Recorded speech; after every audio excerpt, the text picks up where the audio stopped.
Right, many of us can be guilty of looking at things on the internet that we probably shouldn't, but we're definitely all guilty of a very toxic trait, in my opinion, and it's watching things on the internet that anger us. I know I do it. Josh, do you do that? I do it all the time, but mainly from an enjoyment perspective. You know, getting angry is quite fun, isn't it? Not for me. Not for me. And in today's podcast, we are going to crown our 4 biggest mugs on the internet. And ultimately, I think crown the ultimate mug. Should we give them a sort of a title? The king or queen of the muggiest person on the internet. It'd be a great competition to win, wouldn't it? Yeah. Maybe we should get a little trophy made. Now, we've sort of come up with 2 selections each for this one. Yeah. 2 nominations. I have 2 nominations, and I found myself angry even just doing a bit of research on my first one. Can I just go straight into it? I'd love you to. My first ultimate mug on the internet is Cycling Mikey. You don't get on. Touch me again, I'll smack you. Are you going to smack me? Sorry?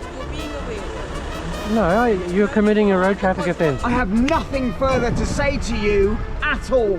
So Cycling Mikey is a man named Michael Van Earp who basically takes policing into his own hands, travelling around London, catching drivers on their mobile phones. Now, he says that his main reason for doing what he does is to educate and to warn drivers off using their mobile phones. His father was also killed by a drunk motorist when Cycling Mikey was just 19 years old. This motorist, however, was not using a mobile phone. And since starting out on his quest to catch these drivers that are using mobile phones, he has not only caught thousands of drivers. Some of the people that he has caught include celebrities such as Guy Ritchie, such as Frank Lampard, and such as Chris Eubank. So let's have a look at some of the commendable work that Cycling Mikey is doing for society. I hope you're not using the phone. Oh dear. Hello, my friend. Shalom. I reckon this guy might be doing some good work, really. And the reason why I say that is you probably shouldn't be on your phone when you're driving, should you? There have been a lot of accidents, potentially a lot of deaths caused by people being on their phones, not concentrating. And in fact, this guy obviously, you know, is close to home. Yep. So really, is he actually doing something that's pretty good for society? I think there's a strong argument for that. And I think that it's very, very mixed. Like, it's very, very 50-50 in terms of what he's doing. Catching drivers on their phone is a good thing. And I am in favour of that, right? Now, I'd be an absolute liar to say I've never looked at my phone when I'm driving. Yep. Yeah, if I'm driving to a destination I don't know, sometimes I'll have maps on my phone and whatnot, and I'll check. What I don't do is I don't drive along even 20 miles per hour looking at my phone and things like that, texting, doing stuff like that. So I think that if you're someone that is going out and catching drivers who are driving along at 20, 30, 40 miles per hour or more on their phone, then I think you are doing a good thing. He doesn't just do that though, does he? There are people sat stationary in traffic and he films them over the shoulder. Well, this is the main thing. This is my reason why I fucking hate this fella, right? Let your feelings known, by the way. There you go. Firstly, look at his videos. The vast majority, the overwhelming majority of these motorists are caught in standstill traffic. It's very difficult to catch up with someone at 40 miles an hour when you're on a bike. There you go. If it's not standstill traffic that they're caught in, it's traffic that's stopping, starting, and when it is going, it's moving along at a rate of less than 5 miles per hour. He specifically targets spots in London where he knows there is pile-ups of standstill traffic. So he is targeting people, for example, that, let's say, by the studio we record at, right? There's a train crossing, right? When that train line comes down, be honest, Josh, do you check your phone? All the time. All the time. All the time. But, Joey, I've got a workaround on this. It's on a hands-free kit. So that's actually not illegal. Okay. Yeah. Well, I don't believe that you're putting anyone in danger when you're doing so, right? And you do it as well. Now, not only that. Yeah, of course I do. Of course I do. Yeah. I do it all the time. If I stop in a bit of traffic, if the light goes red or whatever, I might quickly have a quick look. Yeah, no, check all everything's good, going on, whatever. yeah. Now, there is a difference, between checking your phone, and there's so many multiple reasons. Like, more often than not, I'm just checking, having a look, right? But there might be so many underlying factors as to why you're checking your phone, and they might be, really important reasons and whatnot. Something might have happened. It could be anything. And this is where things go over the line for me, because if he was just doing this and if he was catching these motorists and if he was having no interaction with them, I can honestly say to you that despite me feeling like it's very, very petty that they're in standstill traffic and you're catching them, I wouldn't feel as strongly as I do about them.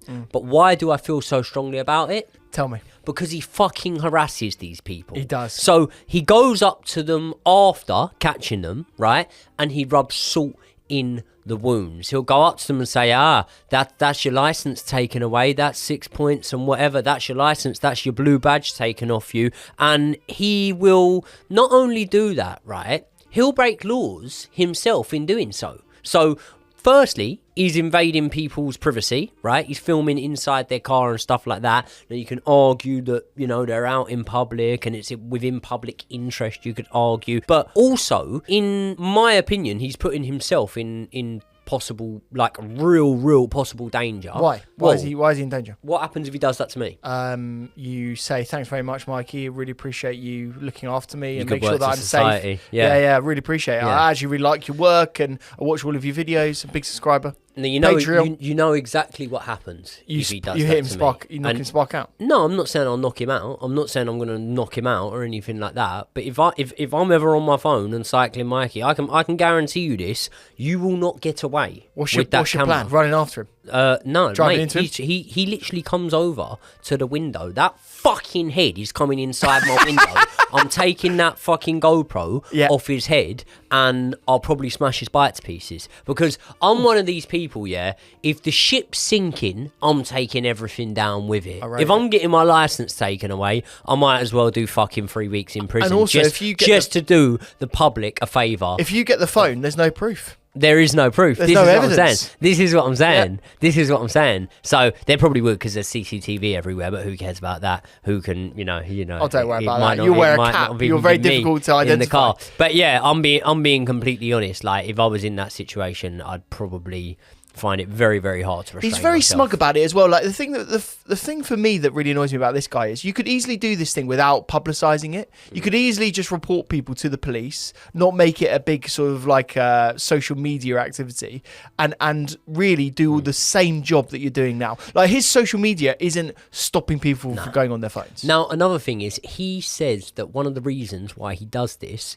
is because using your phone, even in standstill traffic, is really, really harmful. And he says the reason for this is because studies show that your cognitive attention, I think he called it, is impaired for up to 30 seconds after looking at your phone. So even though you might be looking at it at a red light, you might put it down, you might wait, the light goes amber, the light goes green, then you go. He thinks that you're still impaired when you then drive off. But what happens to the people he catches?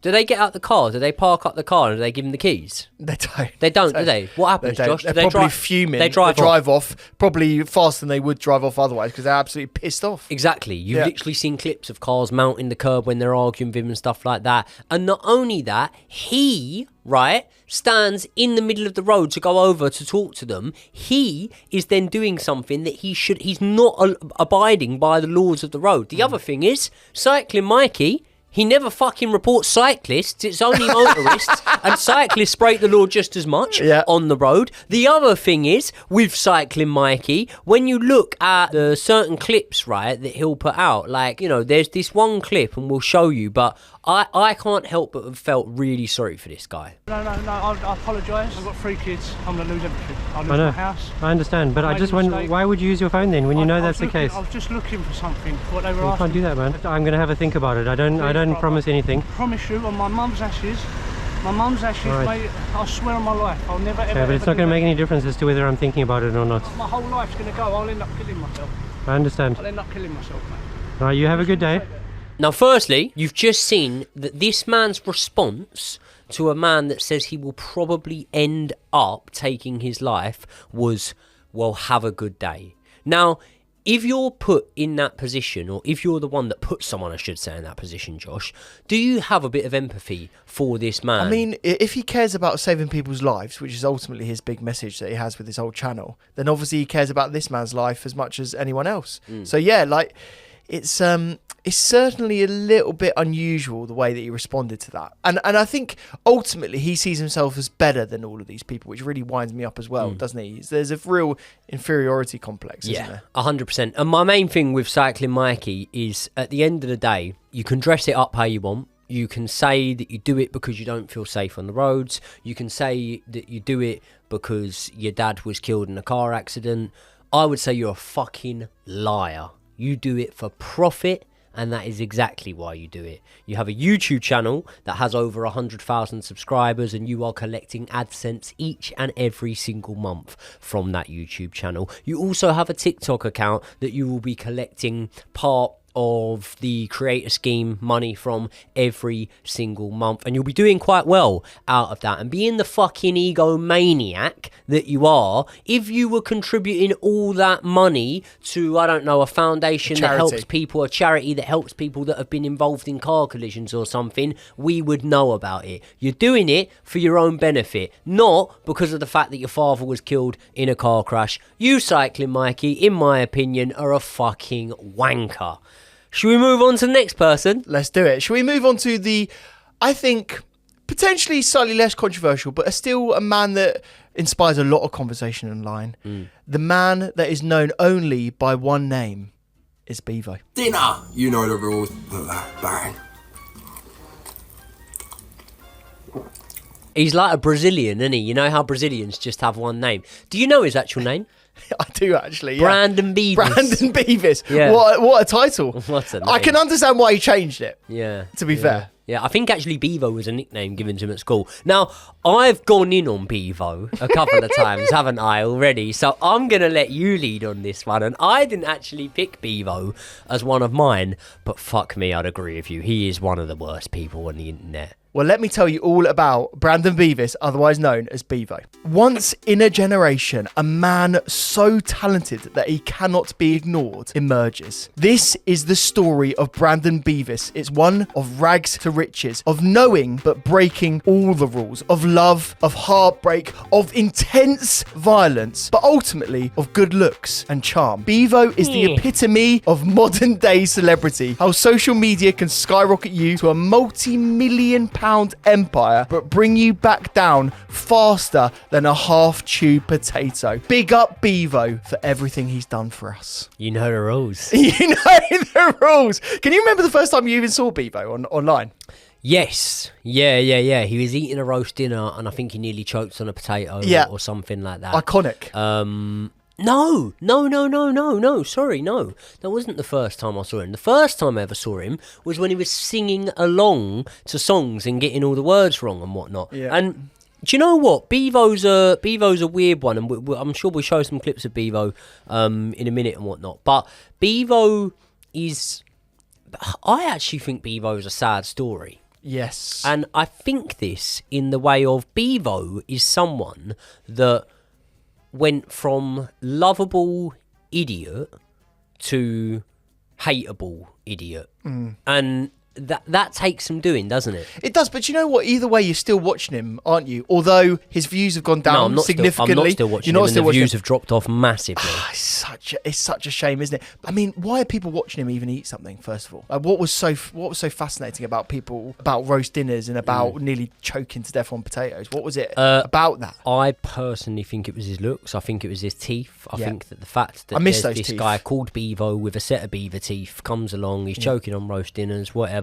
He's getting the song, the lyrics wrong to songs, and I think, as I say, he was like a lovable idiot. And at the time when I first sort of come across Beavo, not in that way he does nowadays, has people coming across him. Don't wait for that. We'll wait for that. No, but when I did first see him on social media and whatnot, I kind of thought like, he's all right, like he's just a kid and whatever.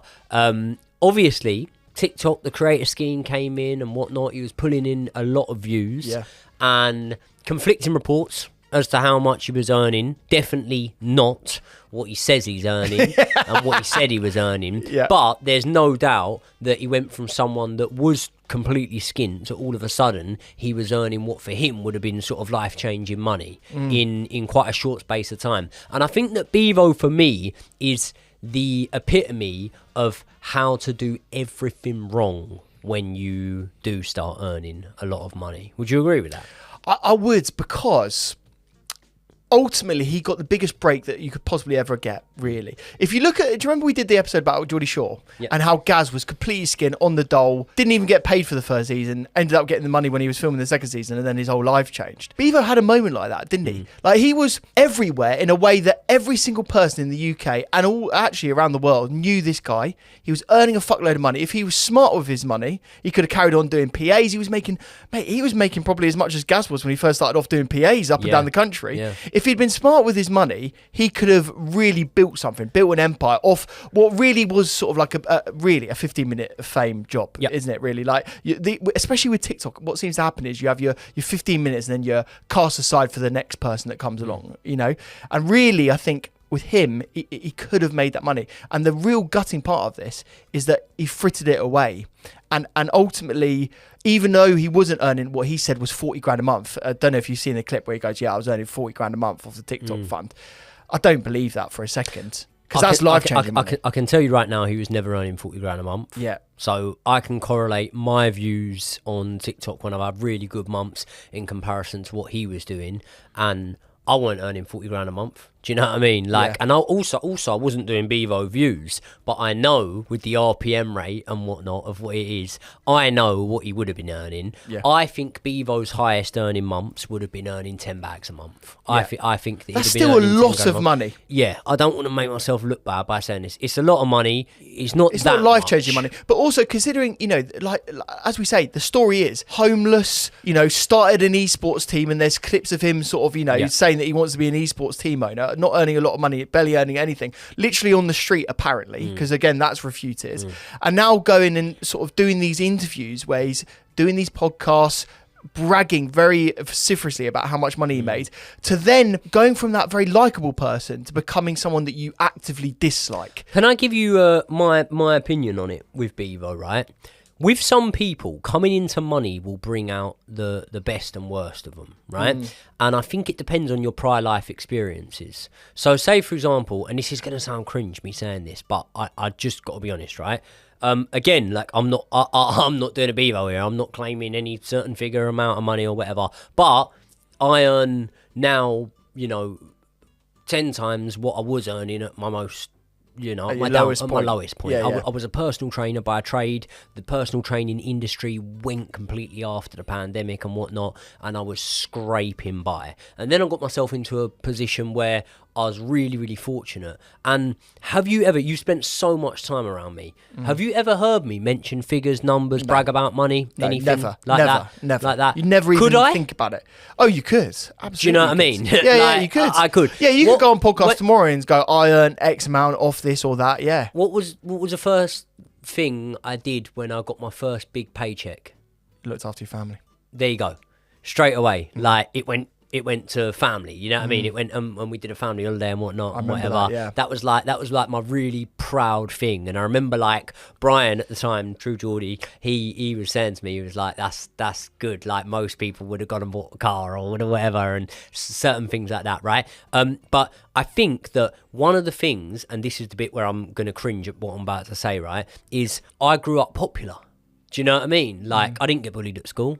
I was a cool kid at school, do you know what I mean? And like I got on with everyone, and I always had social, what's the word? Like validation, right? Yeah. And therefore, when all of a sudden financially my life changed, it wasn't fuck you to everyone that was horrible to me. It was just like, oh no, like I've always got on with everyone. Everyone's always, there'll be people that don't like me, but for the most part, everyone that spent time around me has always thought I was all right and whatever. And it wasn't like, I've now got one up on these people. It's just like, good. I've always been doing well on a social scale, and now I'm doing well financially. And I think for Beavo, he even admits to it. He got bullied and stuff for his teeth and things like that at school, and it was the opposite. And I think that it really did bring out the sort of trauma he had suffered in the past. Him sort of blowing up and all of a sudden being very much famous and earning this money. But he fell off, didn't he? He did. And also, right, there were the clips for me that really show the downfall, because you know what social media is like. Ultimately, you've got to say the most shocking things to stay relevant sometimes. If you go down that path and you lose relevancy, it's a very scary thing, because you lose money. You need to keep going further and further on, and there might be someone behind us right now that we might potentially talk about pushing the boundaries, right? But this guy is doing videos where he's, you know, going down the street wearing a Moncler, wearing Burberry shoes, wearing designer clothing, and going, do I look broken? Like, that means anything. Like, that means anything to anyone. Do you know what I mean? And then also, not only that, there's another clip where he's going in and saying to people that have a real job, woman that has her own business, and going, get a real job, do what I do, get on TikTok. It's like, fucking hell, mate. Like, there are people out there grafting, working really, really hard in businesses, and you're flaunting your wealth, which quite frankly is transactionary, can go here and there, it can go in a second, and he's bragging about it. It was that for me was the moment that he was done. Yeah, the moment when he was doing that and walking up to people going, well, if it's not a real job, how come I'm earning 40 grand a month and whatnot? Two things there. Firstly, I hate people that approach people in the street with a camera without their knowledge. That doesn't mean I hate fan cams. Like, I said this before and someone went, well, you've gone on Chelsea fan TV. Doesn't mean with someone's consent or whatever. But if someone's walking down the road, you do not know what is going on in people's lives. And in the world we're living in today, unfortunately, we live in a society where there's a lot more negativity than positivity going on. People can be having a bad day or whatnot. They don't want a camera stuck in their face asking them how much they're earning. The other thing as well, from Beavo's point of view, is, mate, you got to be careful. Because you know what happens, mate. If I'm walking along and you do, and some random does that to me and whatever, he gets a stern fuck off. And if he carries on going, well, I'm earning whatever, I'll just go back and chin him. Do you know what I mean? No, but I would. Let alone, by the way, if you're wearing a Rolex, you're wearing a Moncler in the current society, like, people will want that. Like, some people are like me in terms of not very tolerant to strangers and people getting in your personal space and stuff like that. So you want to be very careful with things like that. Ultimately, with Beavo, this is the thing, and here's what I want to ask you, When comes the time when you admit defeat? Because I think that Beavo clearly found himself in a situation, and this was obvious, where I either do something completely outrageous and try and, you know, I sell my soul, basically, in my opinion, or I go back to working a normal job and getting a normal life. And I've had points where, like it's no doubt, you know, no secret, I've said this on podcasts before, I constantly take advice from you and Brian, right? And I've had points where, like, my channel has been underperforming and my numbers have been low, and I've kind of had these discussions with you of, like, do I do, you know, do I maybe do a more reactionary that title yourself. And do say a little bit more out of character and whatnot, and even I'm not saying you suggest that, but if you were to, you know what my response always is. You would always say, I'm just going to do myself. I'm just going to literally keep to what I'm good at. I'm just going to do this and hope that I push through the thing. Myself. And I've been lucky and things have gone well and whatnot. But yeah, that's always been my thing, is I've just kind of stayed true to myself and done my own thing. Yeah. When does there come a point, if you're a Beavo, for example, when you fall into the world of OF and whatnot? I think for me, there was a few points. Obviously, I don't know if you saw this, but he started promoting crypto. I think that's always a sign of something bad's happening when influencers are doing a pump and dump. We saw it with Coin, which you were obviously a huge investor of and absolutely loved it. But I thought that was one. And yeah, like you say, mate, now the downfall is well and truly on. There was another clip that I saw of him saying, yeah, I am absolutely broken. He came clean, and, you know, his partner left him and he was at absolute rock bottom. He's come out at the end of that, and now he's found a new friend, Luke Bennett, who's also a TikToker who recently, you know, came out as gay. And Beavo previously obviously hadn't mentioned any, you know, gay feelings at all, but now he's making collab videos with Luke Bennett. Apparently it's all over Pornhub. What people always said to me is, whatever you do not search Beavo's name on the hub. I've seen he has got stuff on there. I've not seen any of the gay stuff. I have seen he's got stuff on there banging his missus. Obviously, that's another thing. He lets his missus get banged and whatnot. Yeah. Would there be a scenario ever in the entire world where you would let your missus go and do what he's doing? No, but at the same time, I don't feel strongly about it in terms of like proper judging it in that way. Yeah. Because let's say, for example, like, mate, every porn star that me and you have ever had a bash over has a partner. Most of them have kids. Most of them went on to live normal lives.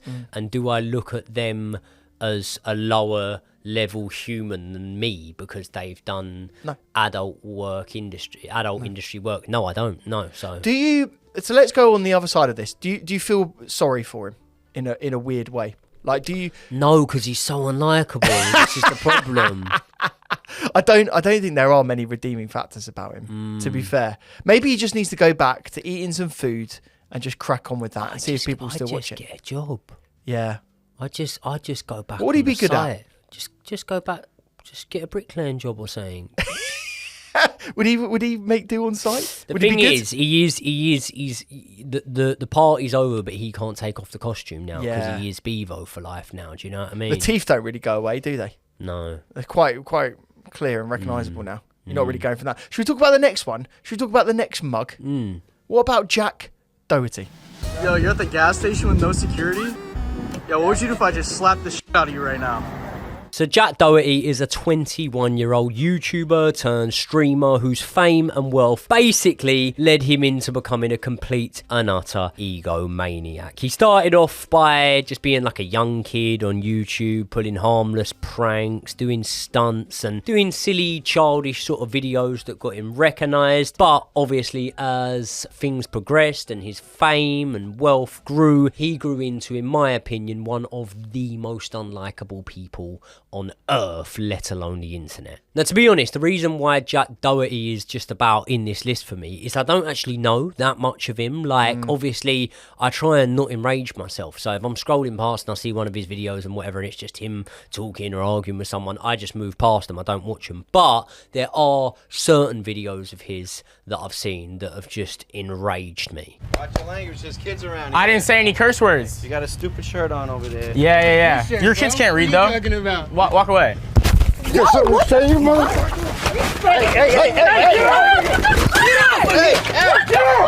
McKinley, back up. I'll tell you what I hated about that. Do you know what I mean? Like, obviously, the fact that he's sort of bringing confrontation, first of all, is really weird. But then also, the guy has got 2 kids with him. It's proper wrong. Yeah, like the judgment, the social judgment and being able to read a room and whatnot. Like, I get it, yeah? You're a young little jumped up fucking twat and you want to go around and, you know, make a show of yourself or whatnot. Someone says to you, watch your language, yeah? You might want to turn around and start giving it to them or whatever. You're immature. You can clearly see that. You know, you ain't got pubes yet. You're a fucking idiot. But at the same time, soon as you spot that that's a guy on his own with 2 kids, you leave it out, didn't you? What's he do? He basically starts a fight with him. And this is the thing, right? And you'll notice the trend of this. Jack Doherty himself is never up for it. He ain't got no bottle himself. It's his security all the time. Not so fast, little bro. Yo, what's up? What are you gonna do? What? Little bro, what you gonna do? So straight away, again, you see there, the security is straight in there. And I understand, listen, like, I understand some streamers and stuff have security. I can tell you a story, right? Do you know who Neon is? Yes. Right? Yeah. So when I boxed in Nashville, Callisowlan, the promoter, he stood there and he's chatting to Neon and there was a security threat in the venue, so everyone's outside and whatever. So this Neon guy, he's like a young kid, like, I don't know him, do you know what I mean? Whatever, like, he ain't nothing to me. He might be saying to these other people, but he ain't nothing to me. I want to talk to Calla to say, look, is the show going to go back ahead? Because I've still got stuff inside the venue. So I've walked over, mate, some big security guard stepped straight in front of me, went, stay there. And I went, what do you fucking mean stay there? And then Calla's gone, hey, hold on, like, whatever, called me over. And I looked at that Neon and I thought, like, that's that Neon security. Yeah. Like, bro, I don't know your fucking streamer, mate. Like, Wasn't he beefing with Jack Doherty as well, Neil? I don't think know. I so. actually don't know. Basically, I think there was it's very interesting you say this. I think there was a big streaming battle between these two, and I think Neon started a fight. Well, one of them started a fight, and basically the security guards got in. So imagine how bad it is when one of them are involved. Yeah. Imagine when security teams were both involved. They were chasing each other through venues. Like, this is the thing, mate. When you're streaming everything, you're trying to get moments in the stream that are interesting and exciting. And fuck me, they push the boundaries more than anyone. This is why I particularly wouldn't want to be anywhere near these streamers, because shit is just going to go down. So the key thing for me there, with the thing that I said about that Neon security guard coming in front of me, was like, one, it annoyed me because just on like a social level, it made me think like, don't fucking think that I even know who your little fucking mate is. Do you know what I mean? Or who you're employed by. But the other thing is, I'm not even trying to talk to him. However, I understand that the security guard is there to protect him. He's high profile, and if he sees someone walking over, it could be, you know, walking over off their own back as well, like I was, right? But in these clips that you've just seen, the security guard is clearly very, very aware of the scenario that's going down. Jack Doherty is going along, he's barging into people, getting into their space, and the second he does it, the security guard's in there for that. Now, again, we spoke earlier on in this episode about selling your soul. That security guard has sold his fucking soul, mate. An absolute helmet. And I don't care if that guy was 6'6" or whatever, I'll be chinning that security guard if he ever done that to me. I think that you are a complete fucking sellout. I would rather be mate, go sell drugs. Sell drugs. Sell drugs. That's the solution. Selling drugs is a more honourable way of making a living than being security for a jumped up little prick that's going along and doing stuff like that to people.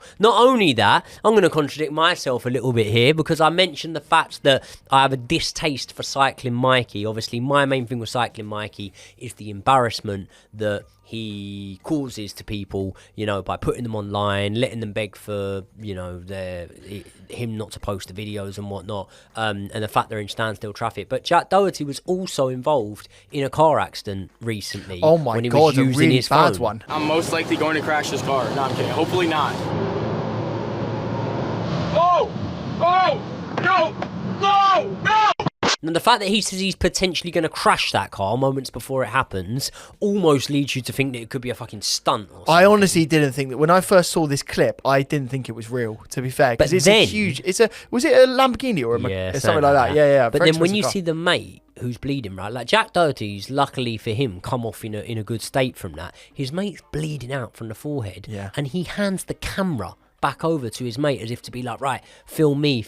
Like, it shows a complete lack of empathy, doesn't it? Yeah. All he cares about is the stream. Let's be honest. He doesn't care about his mate. Is it actually his mate though? Really? Yeah. He's just paying a geezer to fucking hold his fucking camera. Whatnot. But still, you can still have empathy as a human being. Either way, for me, there's multiple more incidents. There's obviously the incident where the security guard of his hit someone, and it's just like, just ridiculous. So much ridiculous stuff. So I don't think we can say the ultimate mug is Cycling Mikey anymore, because he would have saved that. He would have stopped Jack Doherty from crashing. Yeah, there you go. Can't call him the ultimate mug anymore. No, so for the minute, it's in Jack Doherty's court. But obviously, we're going to let the comment section decide. Why don't you give us our last contender? Well, we got to talk about Bonnie Blue. What does your dad say about it? Honestly, he loves it. The internet's favourite slag. Bonnie Blue always has an eye for talent. No, not like that, Joey. As she started off as your average recruitment consultant, but in 2023, Bonnie discovered the ultimate career progression, and that is, of course, OnlyFans. Using stunt after stunt and collaborating only with the very highest caliber of internet celebrities, Bonnie developed quite a following. And after going through every single uni student she possibly could, and even some virgins to add to that, Bonnie became a mainstream media darling, featuring on mid-morning television, and let's be honest, all over your Explore page. Don't lie, Joe. She's not on mine. She'd have to be Colombian or something to be on mine. Big booty and teeners. That's what's all over mine. But it didn't stop there. Bonnie had big plans, and she knew how to break the glass ceiling of internet superstardom. What does that entail? Match of the Day presenter? No, not good enough. Love Island? Oh, she's much, much better than that. What about Big Brother? Don't be silly, and she would never outdo Kinga, would she? No, I don't think she might be able to fit 1,000 in one day in there, but I don't think she could do a whole wine bottle. And the ultimate power move was, of course, shagging over 1,000 men in 12 hours. Yes, that's less than 1 minute a man, which is a decent record for most of us. But my God, that was the best 40 seconds of your life. From cues to bags of cash, Bonnie is, for me, the ultimate internet mug. Yes, she's an absolute slosher by the sounds of things, isn't she? And let's be honest, right? Like, you look at her, she's not even, like, that bad looking. And I'm not saying someone that does this sort of thing has to be bad looking, but yeah, I don't know. It's a hard one, isn't it? Like, how do you feel about it? Because I mean, if I was 999 in that queue, I wouldn't be best happy. Considering she's only given them a minute each, I doubt many of them have been able to bolt. Have you seen the videos where the guys are trying to claim their space in the queue? Because there's almost like a bit of a ruckus, a bit of a fight, trying to go who's going to be first. Mate, what sort of person have you got to be queuing up to shag? Can I just say, right? That's the ultimate thing. There's an unbelievable clip where she's gone, oh yeah, I've been through all the uni students and all the freshers, and now I'm going to shag their older brothers and their dads. And there are men's faces. There are geezers there that are someone's brother, someone's uncle, someone's dad in the videos. And I'm just like, why would you even publicise that? How would you do it? You know what the bad thing is? You're out. You're in Oceana's nightclub, right? You don't have social media, so you don't know about Bonnie Blue and Beavo and all these people and whatnot. And you meet this bird and you get on well with her. You couple of drinks, whatever. Take her back to yours, give her a rumpin', and then find out that you are about the 250,000th person to do that. What about the story of, have you heard about this, of the father and son that were after each other in the queue, and she goes... I slept with the son first and then went to the dad, and I had the sons all over my face. No. You didn't wipe it off? Oh, that is absolutely disgusting. Do you know what? It is the same genetics, so you know, yeah, I can't see that point.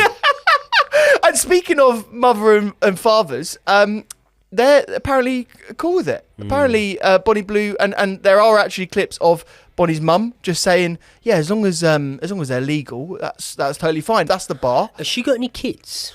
She doesn't have any kids. Right. Has she got a fella? She apparently does have a fella. Yeah, and he's cool with it. Apparently he is cool with it, but you don't mind that, you know, porn stars, that's absolutely fine. There's nothing wrong with that. Yeah. See, this is the thing, right?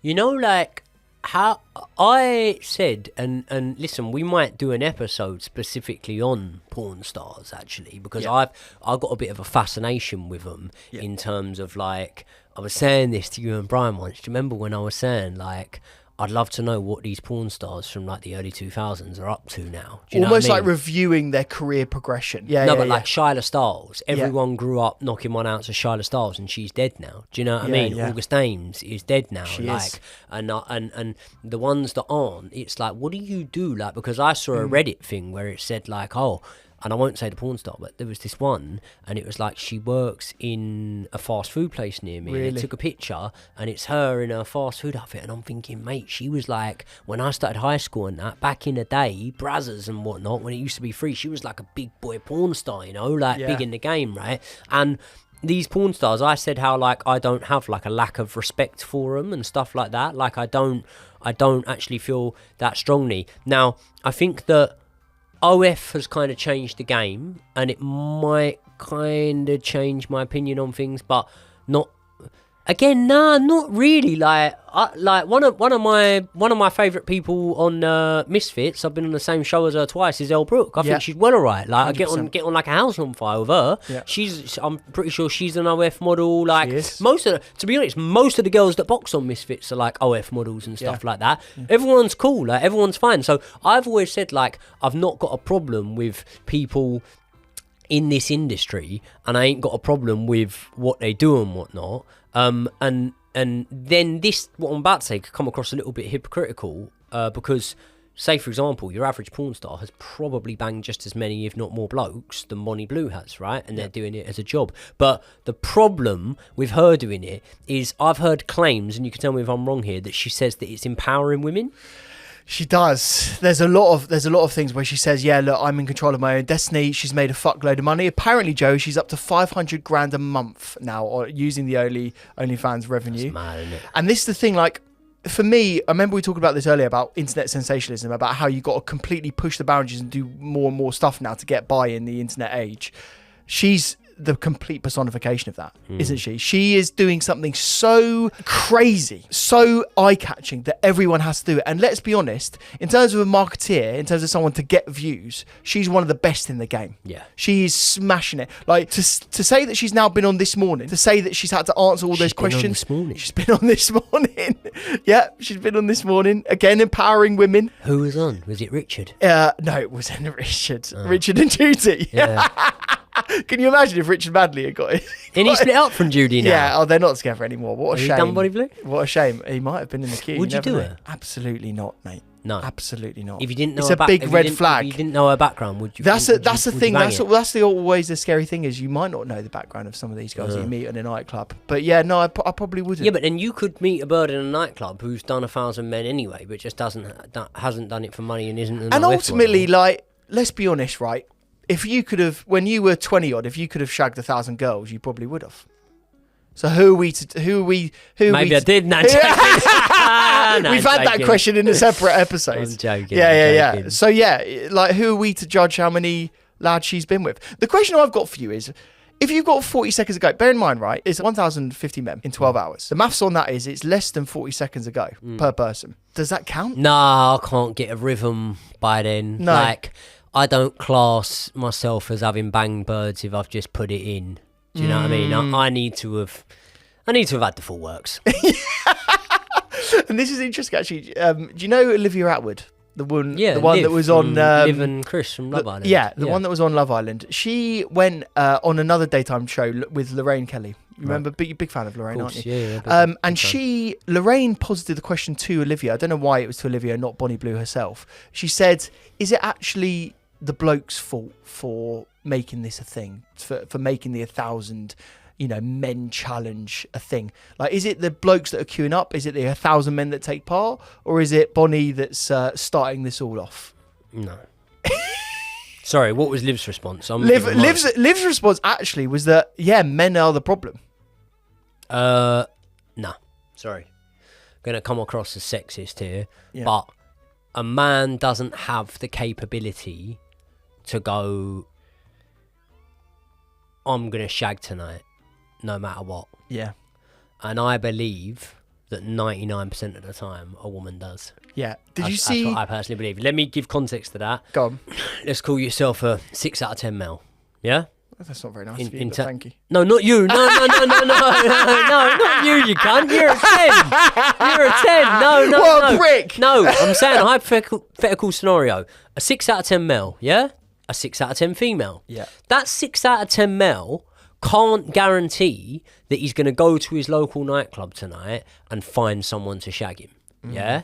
And I would say 95% of the time, depending on how low you're willing to stoop, that 6 out of 10 female can do that. So I believe it's more in their hands because males as a breed are just a bit more sort of up for it. And ultimately a woman can do that. So I don't want to say it's anyone's fault, but I definitely wouldn't say it's the male's fault that she is doing what she's doing. And listen, if she's happy doing what she's doing, then fuck it, who cares? Can I just ask you, what frame of mind, is there a scenario in which you could have queued up back in the day?